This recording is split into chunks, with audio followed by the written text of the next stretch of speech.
Rádio Rio de Janeiro passa a apresentar o programa Quintas do Evangelho no MAP. Apresentação: Hernani e Iris Costa. Mais uma quinta-feira, quinta de Evangelho do MAP, quinta de melhorar nosso astral, nosso pensamento, nossa psicosfera, falar de Evangelho, falar do único livro que tem o mesmo valor em qualquer lugar do universo. A gente está falando tanto em visitas e aparições, avistamentos extraterrestres. O único livro que tem o mesmo valor em qualquer lugar do universo é o Evangelho de Jesus. Sabe por quê? Por quê? Porque ele veio de um planeta celestial, né? Veio ditado de um espírito puro. Então, em qualquer planeta do universo, ele tem o mesmo valor de conhecimento, de história, de evolução moral, de tecnologia, né? Boa tarde, queridos ouvintes. É um prazer enorme estar aqui com vocês. Eu vou dar os telefones para poder vocês entrarem em contato, porque sem vocês esse programa não tem graça. Telefone fixo 3386-1400, 3386-1400. O WhatsApp da Rádio Rio de Janeiro é 98486-7633, 98486-7633.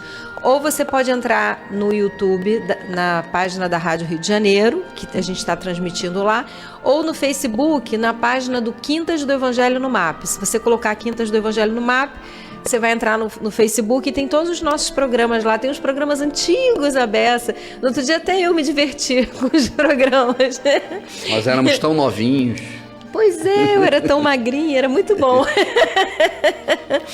Mas olha, com vocês esse programa melhora muito. Então, por favor, mandem a mensagem. E hoje quem está ali é o Pablo, que estava desde o início. Sabe que eu estou ali olhando para ele, falando, caramba, o Pablo voltou. Pablo estava desde o início. Era desde o início ele tá com a gente, novo, né? Lá de brinco novo. Tá bonito, né? O Pablo tá todo elegante. Sabe por que ele tá ali? Porque na Páscoa ele não ganhou bombom. Eu passei por ele e falei, vou te dar bombom não, que você não é mais meu operador, me abandonou. Aí ele voltou, nós, né? Nós aqui trabalhamos com tal de bônus horas. Bônus horas. Olha, pessoal, o programa de hoje, né? Quando eu estava estudando esse programa, quando eu estava lendo, né? Eu falei assim, caramba, em algumas partes a gente chega a se assustar. Na segunda-feira passada eu falei um pouco disso, porque a passagem do Jesus no lar falava, eram os discípulos muito angustiados por acharem que nunca seriam suficientes para seguir a Jesus. Era aquela agonia que às vezes a gente traz no coração de caramba, não importa o que eu faça, eu nunca vou estar à altura do mestre, eu estou sempre errando, né? Acho que o meu medo ainda está antes desse. Será que eu vou para o umbral? Para onde que eu vou quando desencarnar? Ainda estou pensando antes. Está pensando antes. Pablo também, lá. E essa passagem aqui de hoje, ela fala sobre a nossa responsabilidade individual. Então, às vezes, a gente está muito preocupado com a evolução do planeta, com a evolução da família, com a evolução do outro, mas Emmanuel está trazendo a gente e puxando a gente para uma responsabilidade individual. E é muito difícil a gente assumir uma responsabilidade individual. Por quê? Porque ninguém quer assumir responsabilidade. Nós preferimos botar a culpa no outro. A gente bota a culpa no outro, no meio. Na religião. No obsessor. O obsessor é ótimo. Tem coisa melhor do que botar a culpa no obsessor? Ou no anterior. O culpado era quem estava aqui antes de mim. Então a gente está sempre colocando a culpa em alguém e a culpa nunca é nossa. Tem um desenho lá da família Simpson que eu gosto muito. E aí o Homer Simpson, lá, que é o chefe da família, tem um quadrinho que ele fala assim, se a culpa é minha, eu vou botar em quem eu quiser. É mais ou menos isso, né? Então... E a gente não está falando de culpa necessariamente, mas a gente está falando de responsabilidade, daquilo que a gente se programou para fazer e aquilo que a gente realmente está entregando. Porque às vezes você acha que está fazendo pouco, mas está entregando mais do que se programou. Então a diferença básica é achar essa realidade entre o seu compromisso e aquilo que você efetivamente está fazendo, não é isso? Tem um tal de Einstein que falou da teoria da relatividade, né? Tudo é relativo. Pois é. E eu não peguei meu óculos. Pega lá meu óculos pra mim, você é meu amorzinho. Tá aí do teu lado. Então tá bom, eu vou pegar, que ele não é meu amorzinho não, retiro o que eu disse.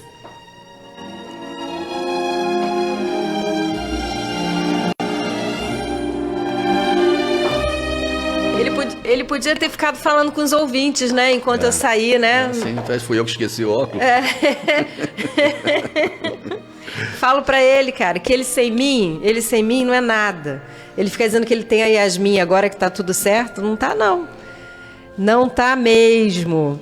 Vamos lá, galera, olha só, essa parte da Bíblia de Jesus é uma das partes, para mim, assim, mais tristes, né? Daquele The Chosen, eu parei de ver porque eu não quero ver Jesus ser preso e morto. Então, eu gostei tanto daquele Jesus, eu tô tão encantada com ele que eu falei assim, eu não quero ver esse Jesus morrer, não. Mas a gente precisa estudar a história como um todo, sabe como aconteceu, e essa passagem vai fazer a gente refletir muita coisa. Então, vamos ao Palavras do Mestre.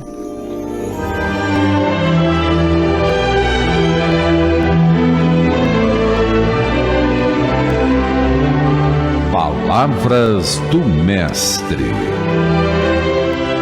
Enquanto ele ainda falava, chegou Judas, um dos 12, com que ele estava uma grande multidão armada de espadas e varas, enviada pelo chefe deles aos sacerdotes e líderes religiosos do povo.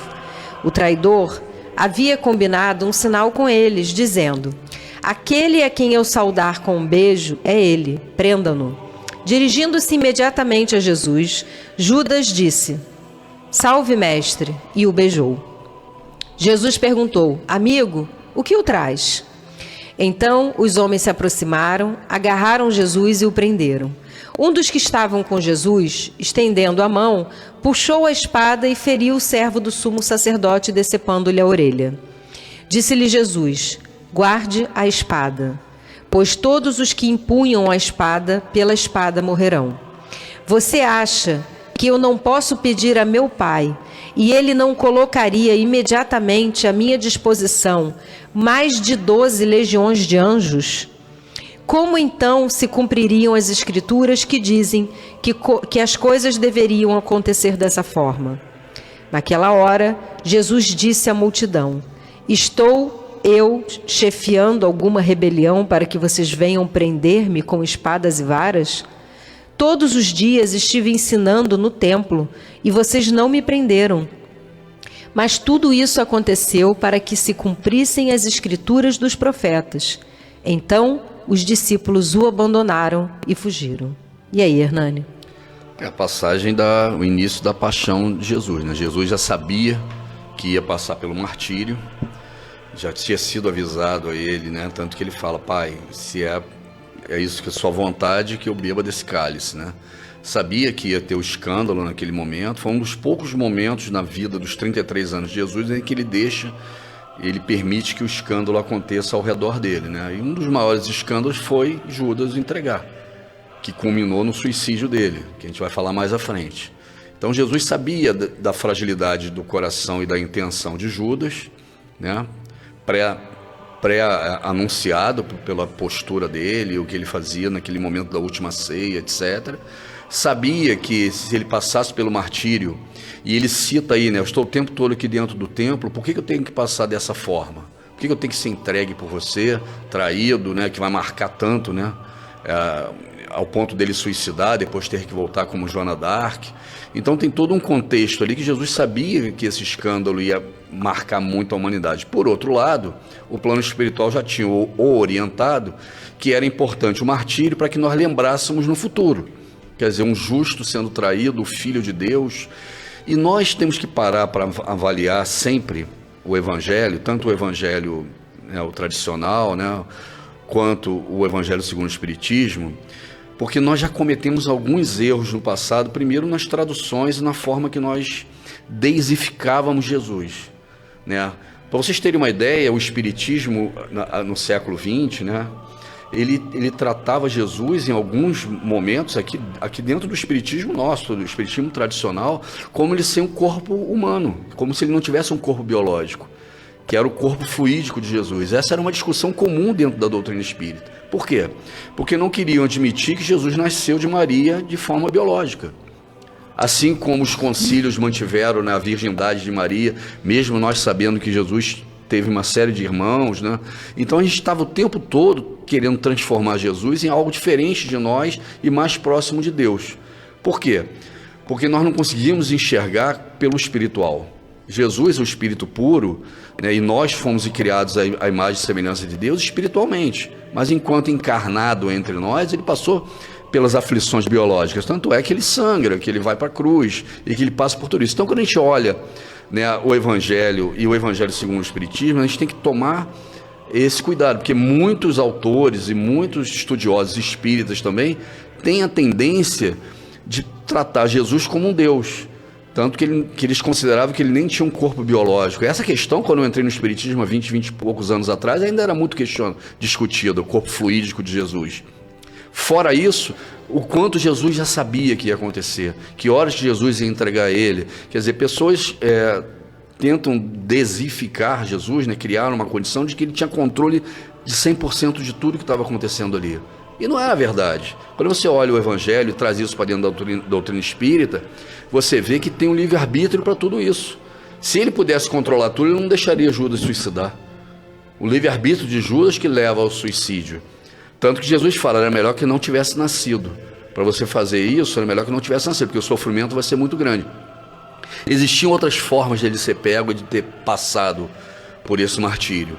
E ele não conseguia controlar tudo. E eu não tenho problema nenhum em analisar dessa forma, de que Jesus não conseguia controlar tudo o que estava acontecendo. Ele tinha a pureza espiritual, o conhecimento da missão dele. Ele sabia que tinha 3 anos, né, dos 30 aos 33, para mudar a história do planeta. Ele fez perfeitamente isso, mas ele não controlava o livre-arbítrio de todos. Né? Pedro nega, os discípulos correm depois que ele é preso, obviamente, com medo do martírio, que depois eles encaram de uma forma muito madura, né? Todos eles passaram por martírio, com exceção de João. Então, da forma que eu leio o Evangelho, e a gente já discutiu isso aqui muitas vezes, outros autores espíritas, eu acho que eles tratam Jesus de uma forma de controle absoluto. Muitos acham que ele não teve o corpo biológico. Não é a minha visão. A minha visão é que Jesus, o Espírito puro, sabia a missão dele, tinha um enorme amparo espiritual, mas ele não controlava tudo por causa do livre-arbítrio do que estava ao redor dele. De Judas, de Pedro, de todos que estavam ali ao redor, da mãe dele. Tanto que algumas vezes ele admoestava, ele chamava atenção. Quem é minha mãe e meus irmãos? Minha mãe e meus irmãos são aqueles que seguem o que eu digo, né? E não estão com medo de que eu seja preso, martirizado, porque era o medo de Maria. Então são seres espirituais de valiosíssimo valor espiritual, mas que quando estão na carne não controlam tudo. Estão ali tentando, através do plano espiritual e do amparo, fazer o máximo possível, mas estar na carne é uma dimensão muito diferente do que é o reino dele. Tanto que ele fala, você acha que meu pai não mandaria uma legião de anjos? O meu poder aqui na carne, além de eu ter que passar no martírio, é muito mais reduzido. Era algo que ele não precisava mais fazer. Jesus era um peixe fora d'água aqui na carne. Ficou muitos e muitos anos para absorver as condições perispirituais para encarnar entre nós. Então ele não controlava tudo. Ele tinha um controle de um âmbito espiritual, um amparo muito grande, tanto que ele fala, eu sei que eu vou ser protegido, né, quando ele fala da tentação dele, mas não tentarás o Senhor teu Deus. Quer dizer, a missão dele era muito importante para ele colocar em risco. E algumas coisas acontecem nessa ocasião, principalmente nesse momento triste, da paixão, da traição, da entrega dele, das dores físicas que ele passou, que estavam fora de controle. Ele fala, perdoai-vos, né? Ele, na cruz é unânime nos evangelhos que ele diz, Pai, por que me abandonaste, né? Por que me deixaste? Então tem todo um trabalho aí, a partir desse momento, em que o controle fica menor. Antes dele receber essa condição, né, do plano espiritual, ele pede o auxílio dos discípulos dele, dos 3 principais discípulos, dos apóstolos, para que ele recebesse claramente o que ele tinha que fazer. Por quê? Porque havia muita dúvida, principalmente sobre a postura de Judas. E é sobre isso que a gente vai falar hoje. Então, na minha visão, quando eu leio o Evangelho segundo o Espiritismo, e conhecendo a doutrina, trabalhando em mesa mediúnica, escutando o que os Espíritos falam, não há nada de demérito de Jesus de não ter o controle de 100% de tudo. Por quê? Porque existia uma série de espíritos ali com livre-arbítrio, num momento conturbado, né, em que ele passou por esse escândalo, que na realidade é um escândalo que ele poderia até ter evitado, mas ele tinha que passar por causa do martírio, e foi avisado antes, e estava nas escrituras. e que nem tudo aconteceu da forma que um espírito puro gostaria que acontecesse. Principalmente essa entrega de Judas e o suicídio dele, obviamente. Vamos lá, eu queria analisar algumas questões muito importantes dessa passagem que eu destaquei aqui. A primeira delas é Judas, que era um dos 12, um dos escolhidos de Jesus, ele se aproxima, combinado com o grupo que ia trair, diz: salve mestre. Jesus sabia quem era o traidor. Na noite anterior ele disse: aquele vai me trair, aquele que cortar aquele o pão. Que molhar o pão. Ele sabia quem era. Então ele vira para ele e diz assim: amigo, aqui veio. A primeira lição que Jesus está dando aqui para gente, para nossas vidas, é nem sempre aquele que você escolheu, aquele que come, que parte o pão com você, aquele que é da sua família, ele está do seu lado. Mas mesmo que ele não esteja do seu lado, você sempre vai direcionar a ele um olhar de amizade. Amigo ao que veio. Deixa ele até o último momento com o benefício da dúvida. Por quê? Porque Jesus era o homem do perdão, do socorro, do reajuste. Mesmo ele sabendo que ele estava ali com os soldados, eu acho que no fundo Jesus pensou assim: se ele chegar aqui e falar, desculpa, olha o que aconteceu, eu trouxe eles, mas eu me arrependi, ele já não teria suicidado ali, porque ele já teria recebido o perdão de Jesus naquele momento. Quando ele olha e diz: amigo, aqui veio, é isso mesmo? Puxa vida. Tem certeza que é isso que você quer? Era melhor que não tivesse nascido. O primeiro ensinamento que ele traz para a gente é: às vezes você tem muitos conhecidos, mas você tem poucos amigos. E às vezes você até tem amigos, mas os amigos, eles podem interpretar as relações de vida diferente de você.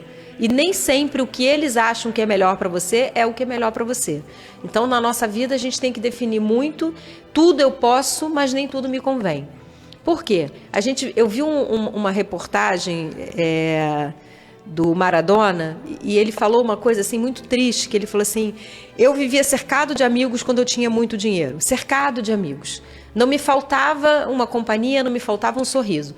Quando eu caí, quando eu cheguei no fundo do poço, eu olhava para o lado e perguntava assim: cadê todo mundo? Pouquíssimas pessoas apareciam, pouquíssimas pessoas me socorriam. Por quê? Porque a gente é cercado por interesses. E às vezes a gente cerca por interesses. Então, quando Jesus falava assim: olha, aquele que dá para quem espera receber de volta, aquele que convida para sua casa, quem amanhã vai te convidar, não está fazendo nada. Não está fazendo nada pelo bem, não está fazendo nada pelo Pai. Aquele que dá desinteressado, aquele que convida pelo carinho da sua amizade, mesmo sabendo que você não vai convidar ele ou que você não tem condição, esse aí está fazendo pelo amor. E tudo que se faz pelo amor não é recompensado na terra, é recompensado no plano espiritual. Então esse é o primeiro ensinamento que Jesus, na hora de ser preso, traz. O segundo que ele traz, que é o mais lindo de todos, é: guarda a espada. Guarda a espada. Essa frase a gente tem que levar para a vida. Guarda a espada. Não interessa. Agostinho Neto é um poeta sul-africano que lutava contra o apartheid, lutava contra a discriminação, contra o que os negros na África sofriam. Ele disse uma frase que é o seguinte: não importa que a nossa luta seja justa, é preciso que a justiça exista em nossos corações. Isso mesmo. Por quê? Porque se você tem uma luta que é justa, mas se você não é justo, se você não tem justiça nos seus corações, você vira um vingador. E foi o que aconteceu na África quando o Mandela entrou.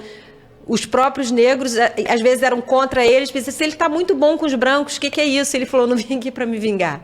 Não foi isso que eu vim fazer. Eu vim aqui para trazer, né, a igualdade, a justiça, não a vingança. Isso mesmo. Então, essa frase, ela é belíssima. Então, quando Jesus fala assim: guarda a espada, Agostinho Neto entendeu o que Jesus falou. A minha luta é justa, mas eu preciso ter justiça no meu coração. Guarda a espada. Não interessa que você esteja certo, que você tenha razão. Na hora que você empunha a espada, você tenha certeza que quem empunha a espada, quem fere com a espada, vai ser ferido com a espada. Que aí a lei de causa e efeito. É a lei de ação e reação. Então, guarda a espada. Se você não gosta de ser agredido, não agrida. Se você não gosta de ser humilhado, não humilhe. E não importa qual situação te levou a fazer isso. Ah, tem atenuante? Tem. Mas quem fere com a espada vai ser ferido com a espada. Então essa frase, guarda a espada, tem que fazer a nossa frase de cabeceira. E aí ele diz assim: por um acaso você não acha que se o meu pai quisesse, uma legião de anjos não estariam aqui?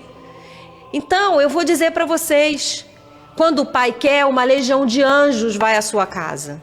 E você não precisa empunhar uma espada.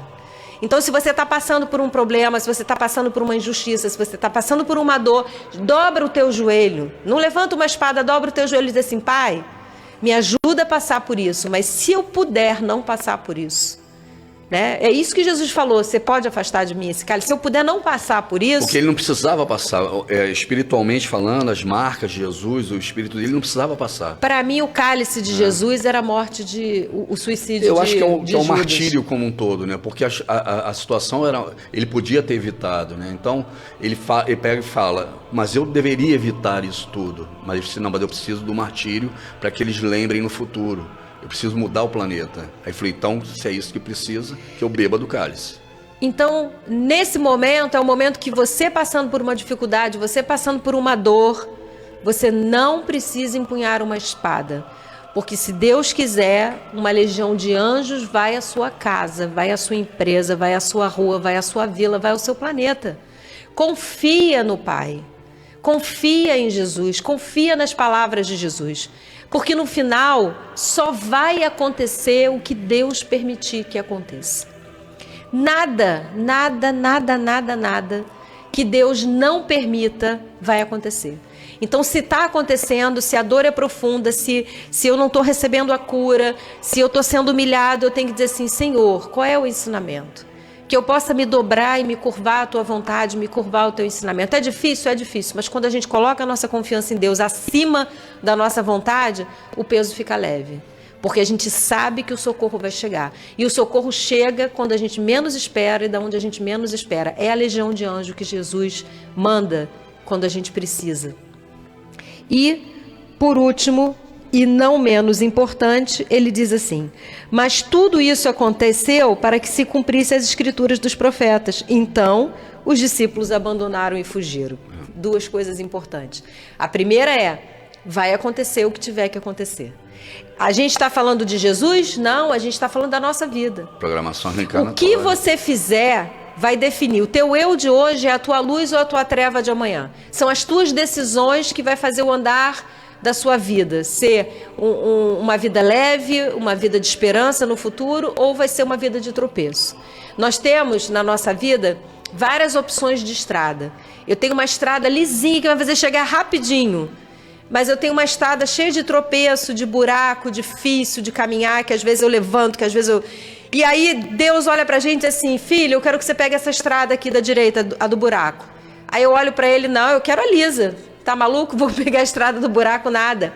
Só que Deus, ele é alguém que está olhando a gente lá na frente e ele percebe que nessa estrada lisa, no final, tem um penhasco.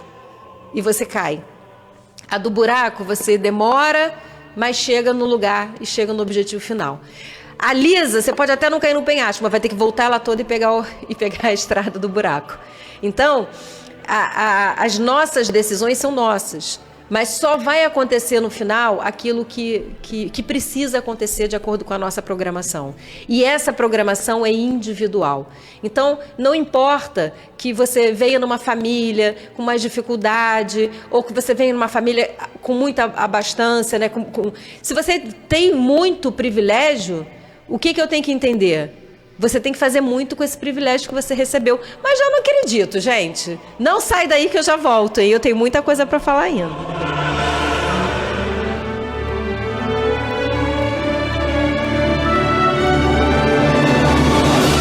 Estamos apresentando pela Rádio Rio de Janeiro o programa Quintas do Evangelho no MAP.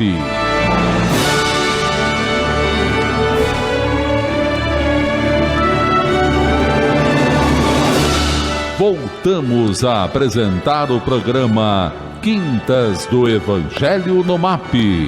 Apresentação: Hernani e Iris Costa.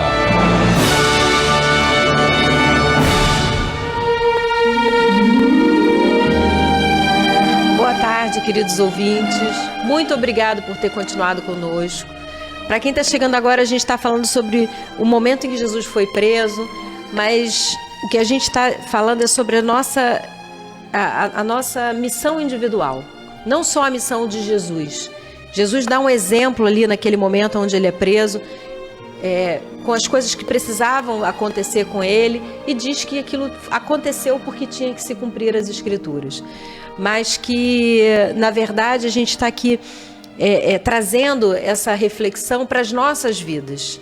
Então, a gente estava aqui no primeiro bloco, que eu falei que eu quase não consegui terminar, né? Terminando o finalzinho, falando sobre essa parte, né, do cumprimento da nossa missão, do cumprimento daquilo que a gente veio fazer, e que a gente tem que refletir, puxa vida, será que eu estou conseguindo dar o meu melhor? Eu não preciso dar aquilo que eu não tenho. Eu não preciso estar preocupado com aquilo que eu não consigo fazer. O que Jesus espera da gente é que a gente dê o nosso melhor.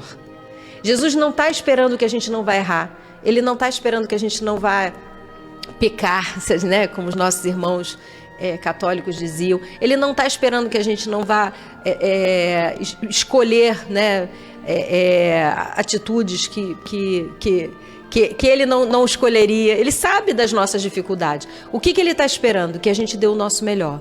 Que daquilo que a gente aprendeu, que daquilo que a gente trabalhou, que daquilo que a gente tem entendimento, que a gente faça o melhor que a gente puder com o nosso coração. Que a gente dê a ele o nosso coração. E uma coisa que eu queria falar para vocês, que eu tenho visto muitos cristãos desanimados, desiludidos com o mundo, com as coisas, com a guerra, com tudo. Eu dizer assim, puxa vida, confie em Jesus. Confie em Deus. Continuem confiando. Porque Ele não nos abandonou e não vai nos abandonar. Então, eu imagino que o mundo, quando passou pela Primeira Guerra, achou que estava abandonado. Mas o mundo não acabou. E nós nos recuperamos. E na Segunda Guerra, do mesmo jeito. E na pandemia, do mesmo jeito. Então, virão muitas dificuldades. Mas nós vamos superar.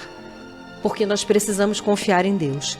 E, por último e não menos importante, os discípulos abandonaram e fugiram. Por quê? Porque a missão naquele momento era de Jesus.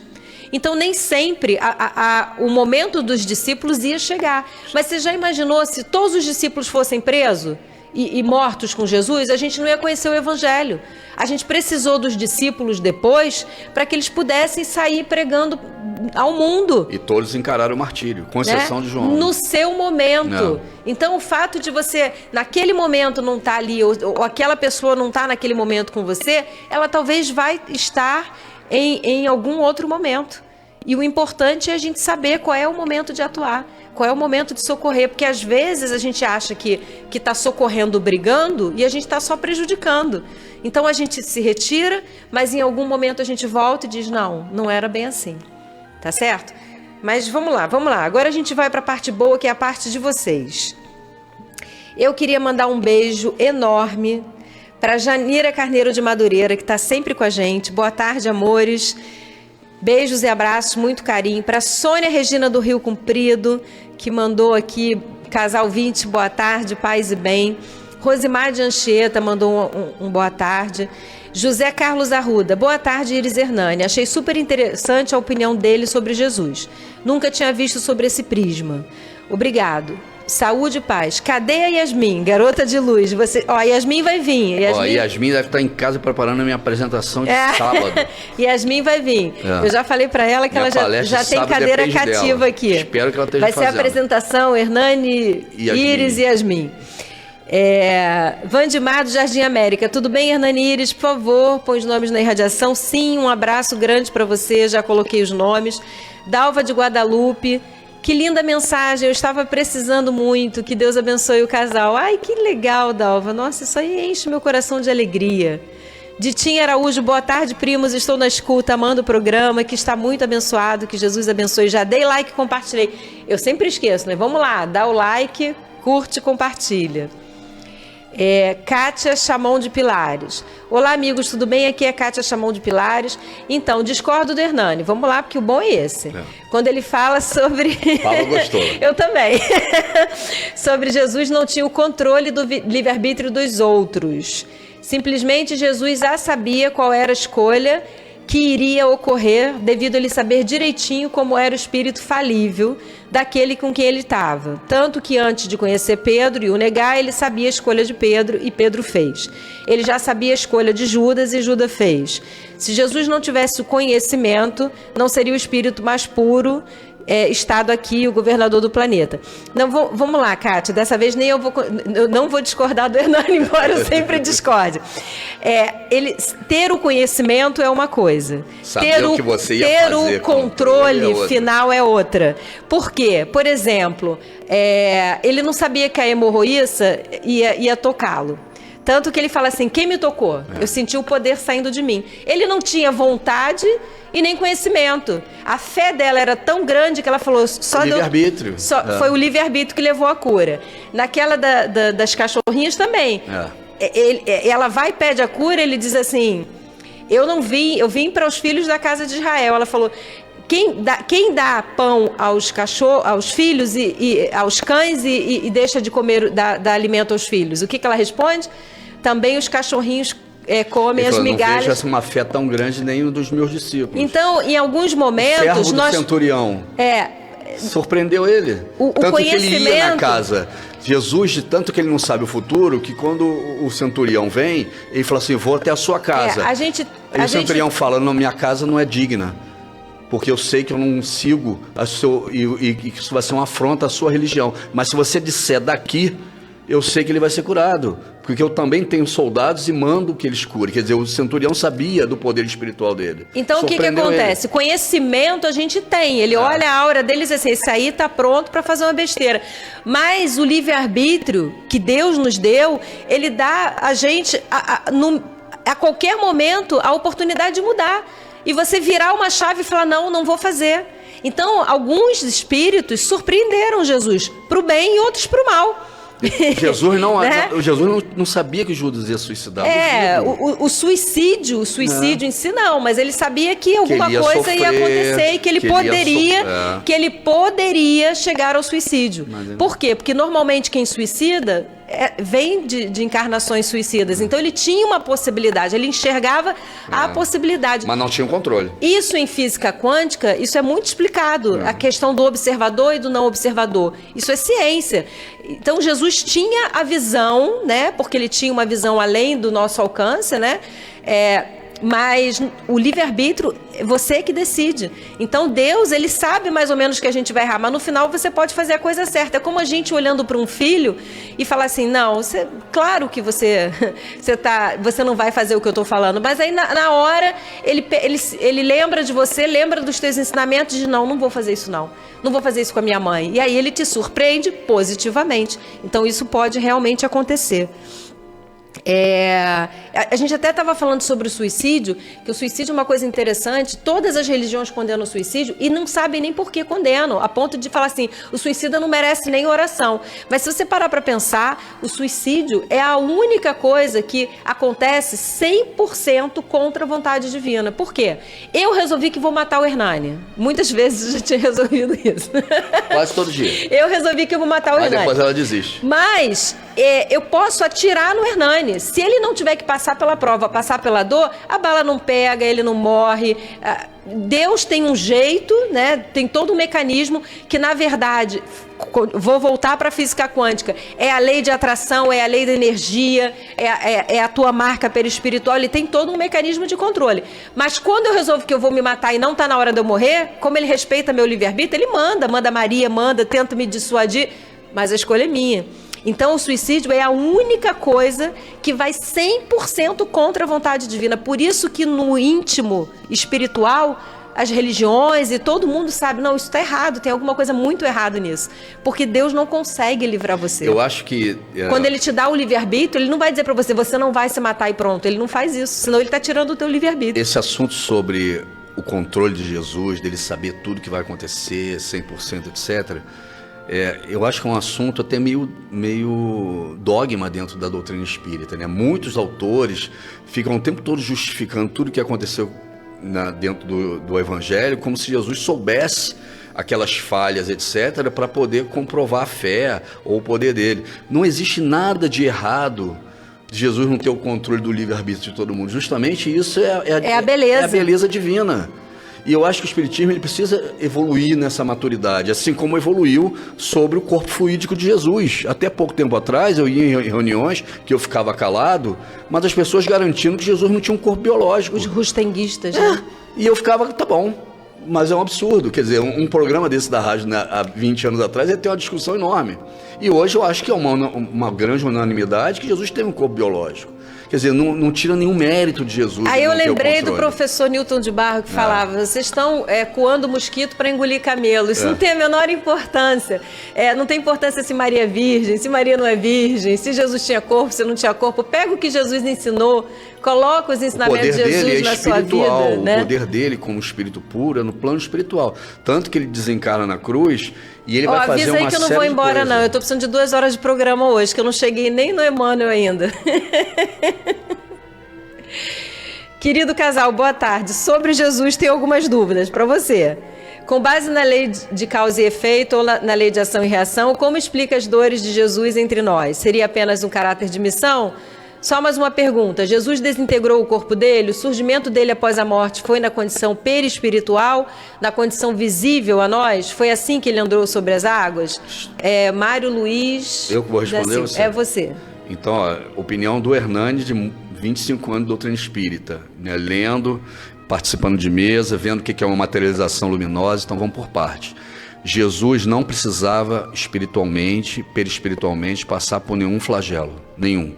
Tanto que antes dele passar, ele pergunta nitidamente, ao ponto de Elias e Moisés terem se materializado com o apoio dos espíritos que estavam ali com ele, os apóstolos, né, doando o ectoplasma, para ele entender o que tinha que ser feito. Porque ele via dúvida. Pô, vou passar por um flagelo, vai ter um escândalo muito grande, algo que eu poderia evitar. Judas vai sofrer muito se ele me entregar ou não, porque ele não tinha certeza, porque o Judas tinha o livre-arbítrio de entregá-lo ou não. Mas é isso que eu tenho que fazer, Pai? Então, que eu beba do teu cálice, do cálice desse sangue, desse martírio. Então ele não tinha marca nenhuma, ele não precisava passar por aquilo, nós é que precisávamos dessa marca. Tanto que ele fala, eu morri pelos seus pecados.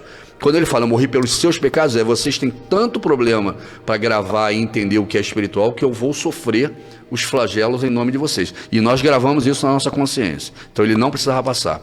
Depois que ele desencarna, minha opinião de Hernani, olhando lá o Santo Sudário, as experiências que estão sendo feitas no Santo Sudário, como se fosse uma implosão, né, subatômica, física quântica. Eu acho que ele desintegra o corpo dele quanticamente, aí o plano espiritual trabalha durante aquela noite, aqueles dias, até conseguir desintegrar, opinião minha só. E a ciência, de uma certa forma, está comprovando isso através da análise do Santo Sudário.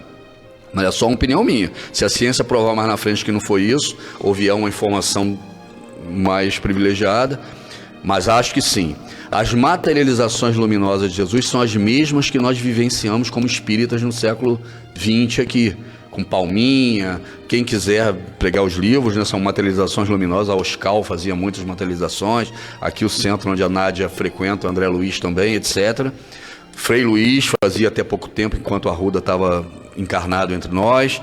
Doação de ectoplasma, sala, tanto é que é portas e janelas fechadas, e Jesus se materializava. Cada uma das aparições de Jesus teve um amparo espiritual diferente. Em alguns lugares eram portas e janelas fechadas, outro ele incorpora e não reconhecem ele imediatamente. Então existe um estudo espírita, e Yasmin já fez isso, e outras casas também, mostrando que cada momento que Jesus apareceu entre nós depois de sua crucificação, teve fenômenos espíritas que nós já frequentamos e vivenciamos diferentes. Tanto é que em alguns momentos ele não era reconhecido, outros ele estava muito claro e deixava que Tomé tocasse nele quando estava com portas e janelas fechadas. E coincidentemente, que não é coincidência, você vê que isso está relatado no Evangelho. Em cada condição física, como que Jesus se manifestou. E o que aconteceu nessa manifestação, que casa perfeitamente com essas obras espíritas de que nós vivenciamos durante o século XX. Então, essa é a minha opinião, a opinião do Hernani. Quantas reflexões maravilhosas de Jesus. Tenho certeza que Ele é o caminho, a verdade e a vida. Todos os dias Jesus está vivo dentro do meu coração. A fé nele, no Pai, sempre e creio que são enviados anjos do Senhor em nossas necessidades. Parabéns por vocês encherem nossos corações de amor e esperança, Cristine. Cristine, você encheu o meu coração. Cristine, ela acabou de assumir a bandeira do que é o Jesus. Do que é Jesus. Que é o espiritual. É isso aí. E não com o corpo que ele teve, se Maria teve virgindade. É isso aí. É isso aí. O Jesus, Linda essa tem reflexão. Um poder espiritual. Eu queria mandar um beijo para o pessoal que está assistindo a gente lá pelo Face. Eu não vou conseguir falar de todo mundo. Eu li todas as mensagens. Eu estou assim, encantada com as mensagens. Mandar um beijo para minha mãezinha que está lá em casa, Kátia Reis, Marilene Melcíade, Geni Elias, Nina Monteiro. Um beijo para vocês, mas eu preciso falar de Emmanuel, que é mais importante do que eu. Então, vamos ler Emmanuel, senão não vai dar tempo. Hoje, realmente, eu precisava de um pouquinho de mais tempo. Escritura individual. Mas tudo isso aconteceu para que se cumpram as escrituras dos profetas. Então, todos os discípulos, deixando-o, fugiram. O desígnio a cumprir-se não constitui característica exclusiva para a missão de Jesus. Cada homem tem o mapa da ordem divina em sua existência, a ser executado com a colaboração do livre-arbítrio, no grande plano da vida eterna. Acima de tudo, nesse sentido, toda criatura pensante não ignora que será compelida a restituir o corpo de carne à terra. Os companheiros menos educados sabem intuitivamente que comparecerão ao exame de contas, que se lhe defrontarão paisagens novas além do sepulcro e que colherão, sem mais nem menos, o fruto das ações que houverem semeado no seio da coletividade terrestre. Então, quando a gente tem aquele medo de morrer, medo de ir para o umbral, é o medo, né, do reajuste. O que eu cumpri? O medo da prova final, né? Assim, na verdade, não é da prova final, do boletim, né? Como é que está meu boletim? Em geral, porém, ao homem comum, esse contrato entre o servo encarnado e o Senhor Supremo parece extremamente impreciso e prossegue de experiência fora, de rebeldia em rebeldia. Nem por isso, todavia, a Escritura, principalmente nos parágrafos da morte, deixará de cumprir-se. O momento nesse particular surge sempre com múltiplos pretextos para que as determinações divinas se realizem. No minuto exato, familiares e amigos excursionam em diferentes mundos e ideias, através das esferas da perplexidade, do temor, da tristeza, da dúvida, da interrogação dolorosa, e apesar da presença tangível dos afeiçoados, no quadro de testemunho que lhes dizem respeito, o homem atende sozinho, no capítulo da morte, aos itens da escritura grafada por ele próprio, diante das leis do Eterno Pai, com seus atos, palavras e pensamentos de cada dia. Então, não importa a gente falar assim, mas eu tive uma vida difícil, mas eu não fiz isso porque eu não era isso. Deus sabe as nossas dificuldades, até onde a gente pode chegar. O que é importante? Você fazer o melhor com o que você recebeu. Então, se você recebeu muito, faça o melhor com o que você recebeu. Você não precisa ficar se doendo, poxa, eu sou tão bem-aventurado, o outro não é. Não, compartilha, divide, dá o ensinamento, dá o socorro, faz o melhor com o que você recebeu. É engraçado, né? A gente vê dentro das doutrinas hoje no mundo, né? Qualquer ideologia do mundo, a grande questão dicotômica é: as responsabilidades são individuais ou as pessoas fazem o que a coletividade obriga elas a fazer? Essa é a discussão ideológica. Um lado individualiza tudo ao extremo e o outro lado socializa tudo, a culpa, o crime, o problema, etc. E Jesus, ele trouxe as duas lições quando ele fala: primeiro, cada um de acordo com a sua obra, que é o que o Emmanuel está falando hoje. Hoje a passagem é sobre cada um de acordo com a sua obra. Então, quando você desencarnar, no momento da morte, no momento da aflição, não adianta você dizer que nem que conhecia Jesus, que estava com ele, ou que teve muito problema, que nasceu com dificuldade. Não adianta, porque dependendo da sua condição, do seu julgamento próprio, você vai estar numa condição melhor ou pior.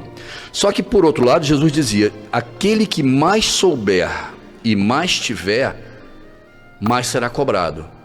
Então, na realidade, as duas ideologias estão certas. Por quê? Porque aquele que tem muito, aquela sociedade que tem muito, aquele país que tem muito, aquela família que tem muito, aquele que tem muito dinheiro, conhecimento, autoridade, poder, saúde, tem que ajudar aqueles que têm menos. E tem que doar para isso. E as condições para fazer isso são as que você recebeu naquela encarnação. Que nem a parábola dos talentos. Quanto melhor você multiplicar os talentos, mais você vai receber. Então ambos têm uma visão correta. Tem uma responsabilidade individual muito importante, que é o que a gente está falando hoje, mas aquele que mais tiver e mais souber tem que amparar aquele que tem menos, como uma condição de evolução pessoal dele, que juntando na família, na sociedade, no país e no mundo, dá uma responsabilidade coletiva. Eu queria mandar um beijo para Ana Paula Moraes, que está assistindo a gente pelo YouTube, Regina Oliveira, Fátima Regina, Cléia Silva. Eu não vou conseguir ler todas as mensagens, tem uma aqui, gente, que eu até ri, porque ela é o máximo, que ele fala que ele está com problema, tem que ir ao oftalmologista de tanto que ele olha no calendário quando é quinta-feira. O Hamilton Veloso. Hamilton, gente, eu fiquei encantada. Tem muitas mensagens boas. Rogéria Tavares, gratidão por mais um lindo programa. Vera Lúcia Arvelos também mandou umas mensagens lindas. Todo mundo. Me perguntaram se hoje eu vou estar no MAP do Recreio. Eu estou lá hoje às 8 horas. Vai ser um prazer receber. Acho que foi o Marcelo Ribeiro. Todo mundo que me pediu irradiação, eu coloquei na irradiação. Então eu não vou conseguir falar de todo mundo, é uma pena. Queria muito que a gente fizesse esse bate-papo aqui, mas eu queria muito aproveitar esse finalzinho para que a gente possa lembrar dessa passagem de Jesus, mas não com a tristeza dele estar sendo preso. Da gente pegar essa passagem de Jesus e pegar os ensinamentos dele para a nossa vida. No meio do momento mais difícil da vida de Jesus, que é o momento onde ele vai ser preso e que ele sabe o que vai acontecer depois, né? Porque estava nas Escrituras e o Pai diz que as Escrituras vão ser cumpridas. Aí quando eu falo assim para vocês, igual a gente falou do livre-arbítrio, mas e se Pilatos resolvesse que não ia cumprir as Escrituras? Tudo bem, alguém ia fazer. Não precisava ser Pilatos. Então, assim, o escândalo é inevitável, mas ai de quem cometa escândalo. Então, o que Jesus sabia era o que ia acontecer. Mas não precisa ser você a cometer o escândalo. Isso aí. Pode ser outra pessoa, pode ser a natureza, pode ser um desastre natural, pode ser, né? Então, o que nós precisamos é acabar com essa necessidade de cometer o escândalo. Entregar a Deus de coração, né? Então, abaixa a espada. Esse é o primeiro ensinamento que a gente tem que trazer. Abaixa a espada. O segundo ensinamento que a gente tem que trazer é: se o Pai quiser, uma legião de anjos vai ao seu socorro. Então evoca essa legião de anjos. Olha, vocês não têm ideia do poder divino, do poder que é você estar ligado com o teu mentor, ligado ao Pai, fazer uma oração sentida do poder que é. É a espada mais poderosa, é a espada que Deus manda da legião de anjos, São Miguel Arcanjo, de todos os anjos que você pode nominar ou não, que você pode chamar de mentor ou não. É muito poderoso essa proteção divina. E sempre lembrando que eu vou cumprir o meu papel.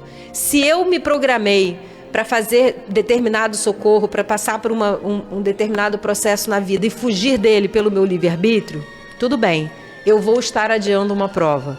Mas como fomos fadados a nos tornarmos espíritos puros, em algum momento eu vou ter que passar por aquilo. Então, é esse controle que o plano espiritual superior tem. Manda Kardec, isso não funciona, Leon Denis assume, né?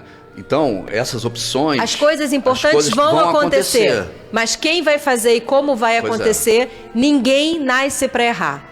Então, isso a gente pode ter a tranquilidade de dizer, ninguém nasce para errar, a gente nasce com oportunidades infinitas de acertar, de evoluir. Por isso que Jesus fala, esse era melhor que eu não tivesse nascido. Quando percebe que ele não precisava ter vai para socorrer passado Judas, por essa prova. Tira ele do umbral. Mas já acabou. Eu não sei o tamanho da sua dor, o grau da sua dificuldade, mas você tem um Pai que é amor, poder e bondade. Que Jesus nos abençoe.